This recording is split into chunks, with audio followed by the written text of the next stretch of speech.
अब यह कहानी उस अग्नि परीक्षा की ओर बढ़ रही है जहां धधकती आग के बीच प्यार की तड़प अपना सबसे भयानक और रोमांटिक रूप दिखाएगी।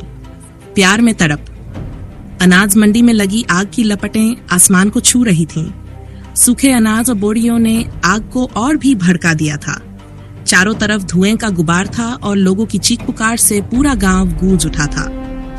लेकिन उस तबाही के बीच अर्जुन हाथ में गरासा लिए किसी जंगली दरिंदे की तरह खड़ा था।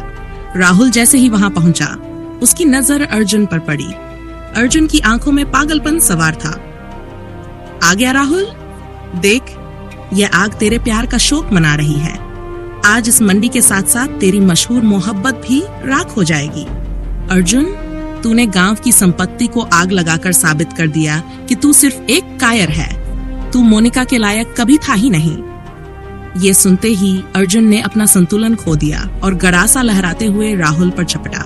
राहुल फुर्ती से पीछे हटा, पर अर्जुन का वार इतना तेज था कि राहुल के हाथ पर एक गहरा घाव हो गया। खून की धार बहने लगी, पर राहुल ने उफ तक नहीं की। आग के बीच तकरार उधर। मोनिका अपने पिता और गांव वालों के साथ मंडी की ओर दौड़ रही थी। जैसे ही उसने राहुल को लहूलुहान हालत में अर्जुन से लड़ते देखा, उसकी रूह कांप गई। राहुल, बचो! ठाकुर रघुवीर सिंह और बाकी लोग आग बुझाने में लग गए, पर अर्जुन ने सबको डरा रखा था। राहुल ने जमीन से एक मजबूत लकड़ी उठाई और अर्जुन के वार को रोका। दोनों के बीच जबरदस्त टकराव हुआ। आग की तपिश उनके चेहरों पर महसूस हो रही थी। अर्जुन, तूने मोनिका का दिल दुखाया है, आज उसका हिसाब मैं लूंगा। राहुल ने अपनी पूरी ताकत लगाकर अर्जुन के पेट में एक जोरदार लात मारी। अर्जुन दूर जाकर बोरियों के ढेर पर गिरा। राहुल ने उसका गरासा दूर फेंक दिया और उसकी कॉलर पकड़कर उसे घसीटने लगा। पता वह माया कहाँ है और तूने उसे क्या लालच दिया है? अर्जुन खून थूकते हुए हंसा। माया? वह तो बहुत पहले मर चुकी होती अगर मैंने उसे नहीं बचाया होता। वह आज सुबह ही इस गांव में आने वाली थी तेरा पर्दाफाश करने, पर अब वह सिर्फ तेरी बर्बादी का तमाशा देखेगी। मोहब्बत का जुनून। तभी आग की एक बड़ी लपट उनके बीच आ गई। मंडी की छत का एक हिस्सा भरभराकर नीचे गिर गया। राहुल और अर्जुन अलग अलग दिशाओं में गिर गए। मोनिका ये सब देख रही थी। वह अपनी जान की परवाह किए बिना आग के घेरे के अंदर कूद गई। मोनिका, रुक जा, अंदर मत जा। पर मोनिका को कुछ सुनाई नहीं दे रहा था। उसे सिर्फ राहुल दिखाई दे रहा था। वह भागती हुई राहुल के पास पहुंची, जो धुएं के कारण खांस रहा था। राहुल का सिर अपनी गोद में लेते हुए, राहुल, आंखें खोलो, तुम्हें कुछ नहीं होगा, मैं आ गई हूं। आग की रोशनी में मोनिका का चेहरा किसी देवी जैसा लग रहा था। उसने मोनिका का हाथ थाम लिया। मोनिका, तुम यहाँ क्यों आई? यहाँ बहुत खतरा है। तुम्हारे बिना मेरा कोई वजूद नहीं है राहुल।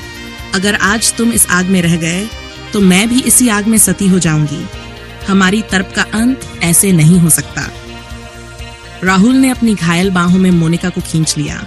उस धधकती मंडी के बीच जहां मौत तांडव कर रही थी, वे दोनों एक दूसरे के आलिंगन में बांधे थे। वह पल इतना रोमांटिक और दर्दनाक था कि देखने वालों की आंखों में आंसू आ गए। तभी अर्जुन फिर से उठ खड़ा हुआ। उसके हाथ में एक जलता हुआ लट्ठा था। वह मोनिका और राहुल की ओर बढ़ने लगा। अगर तुम दोनों साथ मरना चाहते हो तो ये लो।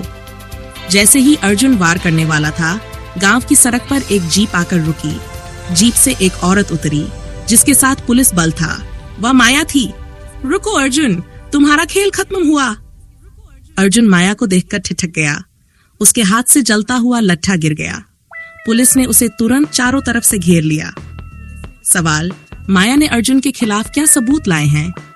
क्या राहुल और मोनिका इस आग से सुरक्षित बाहर निकल पाएंगे? और अर्जुन का वह कौन सा राज है जो माया अब सबके सामने खोलने वाली है? कहानी में अब एक ऐसा रहस्य खुलने वाला है जो राहुल के उन 5 सालों के असली संघर्ष की गाथा। अब यह कहानी उस मोड़ पर पहुंच रही है जहां सारे राज खुलेंगे और प्यार की तड़प एक नया रूप लेगी। ठाकुर रघुवीर सिंह और गांव के बाकी लोग भी वहां पहुंच चुके थे। ठाकुर आया, तुम तो वही लड़की हो जिसकी तस्वीर अर्जुन ने दिखाई थी? राहुल और मोनिका की तरफ देखते हुए, हाँ ठाकुर साहब, पर अर्जुन ने आपको जो बताया वह सब झूठ था। राहुल गुनहगार नहीं,